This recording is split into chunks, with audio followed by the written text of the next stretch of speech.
কেন মানুষ F commerce থেকে ই কমার্স আসতে চায় না বা ই কমার্স কেন করতে চায় না, এর এক নাম্বার জিনিস হচ্ছে ভিজনের অভাব। মানে এফ কমার্স আর ই কমার্সের মধ্যে ডিফারেন্স কি সেটাই অনেকে বোঝে না। আর একটা জিনিস যেটা হচ্ছে যে আসলে সে হয়তো যার কাছে যায় বা করতে চায় সেও নিজেও জানে না যে আসলে কিভাবে করবে, বা সে মনে করে আরে ভাই এত কিছু দরকার কি, ফেসবুকে উঠাবো, বুস্ট করবো, প্রোডাক্ট আছে শেষ করেছে। এখন আমি এটা মনে করেন যে কিছুদিন আগে একটা পডকাস্টে বলছি, তখন ওই লোকজন আমার অনেকে ধুয়ে দিছে যে ভাই আপনি বুঝেন না টুঝেন না, আপনার এখানে ফেসবুকই হচ্ছে গিয়ে মেইন সেই। তো এখন জিনিসটা যেটা হইতেছে যে কেউ যদি একটা কুয়ার মধ্যে বসে থাকে তাহলে তো আসলে তারা বোঝানো সম্ভব না যে এর বাইরেও দুনিয়া আছে। ওইখানে আসলে মেইন পয়েন্টটা যেটা ছিল বা এখন যেটা আমি আসলে বলতে চাচ্ছি যে সেটা হচ্ছে যে অনেকে আসলে ব্র্যান্ড কি এটা নিয়ে বদার করে না। এখন ধরেন সে কথার কথা, আমি জাস্ট একটা এক্সাম্পল বলতেছি, বাংলাদেশের একটা মফস্বল শহরে আছে, সে স্টুডেন্ট বা সে একটা পার্ট টাইম হার্ডওয়্যারের কাজ করতেছে বা একটা ব্যবসা করতেছে, সে মনে করতেছে যে ভাই আমার একজন একটা কিছু প্রোডাক্ট দিছে, আমি এটা ফেসবুকে বুস্ট করতেছি, হ্যাঁ 5 টাকা দিয়ে কেনা, 10 টাকায় সেল করলাম, 3 টাকা ফেসবুকে দিলাম, 2 টাকা লাভ থাকলো, 1 টাকা আমার, 1 টাকা খরচ, হ্যাঁ তো এটা হয়ে গেল, আমার 1 টাকা লাভ হয়ে গেল, একটা ব্যবসার পাশাপাশি আরেকটা ব্যবসা হয়ে গেল। তো এখানে এত ঝামেলা করার কি দরকার,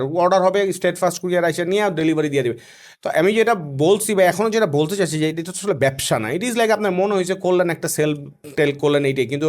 আপনি যদি প্রপার ওয়েতে ব্যবসা করতে চান, লং টার্ম একটা ব্র্যান্ড বিল্ড করতে চান যেখানে রিপিটিং কাস্টমার আসবে সারা জীবন, আপনার একটা মার্কেটিং গেলে খরচ করতেই আসেন, নতুন কাস্টমার আসতে আসে,